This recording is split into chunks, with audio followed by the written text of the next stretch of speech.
Hello, and welcome to Conscious Curiosities, where we unlock the wisdom of the universe which lies within us.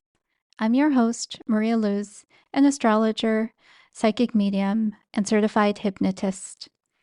As you may know, I've mostly moved over to my Substack, Astrology, Alchemy, and Honest Recovery. So I am sharing an audio from my Substack post for you today, and I'd love to have you join me over there.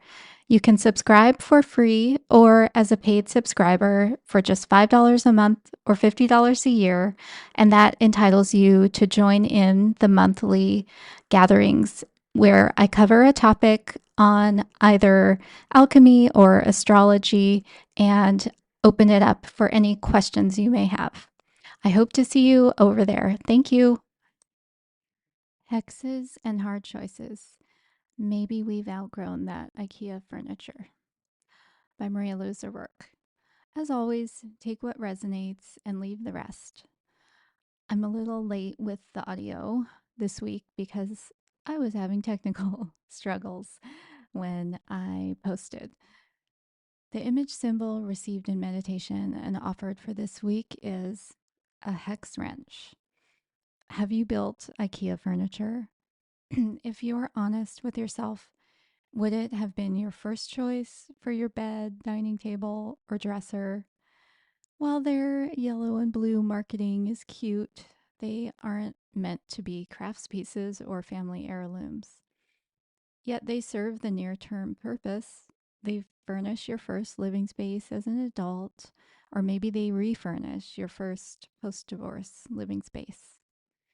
And wielding that infuriating hex wrench among the sordid nuts and bolts provides a sense of accomplishment. With only a hex wrench and your vocabulary of curse words, you assembled hundreds of pounds of flat packages into structures that actually looked like the pictures in the catalog, even if they felt a bit sketchy in real life. 5 or 10 years later, maybe you decide it is time to splurge on something closer to a crafts piece, something assembled without a 4-inch hex wrench, because the person you have become deserves better than a bed with a made-up Norwegian pet name. A brief intermission for the astrology of the week. Venus makes a conjunction with Uranus at 29 degrees Taurus on July 4th. When I drew a tarot card to flesh out the July 4th conjunction, that's when two planets are joined, between Venus and Uranus in Taurus, the card which came up was the Two of Swords. This card can describe that moment when you finally get out of your head because your pros and cons lists has not brought you any closer to a decision. This can feel like do or die time emotionally. It can feel as though your preferred options are just out of your vision or your reach. It can have the energy of a hex being put on you, freezing you in place. Relating this back to our hex wrench, perhaps we cannot afford to replace all the IKEA stuff with the furniture we really want.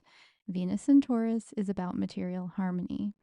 Yet we have a strong impulse to shake things up in our space. Uranus in Taurus loves a spontaneous restructure.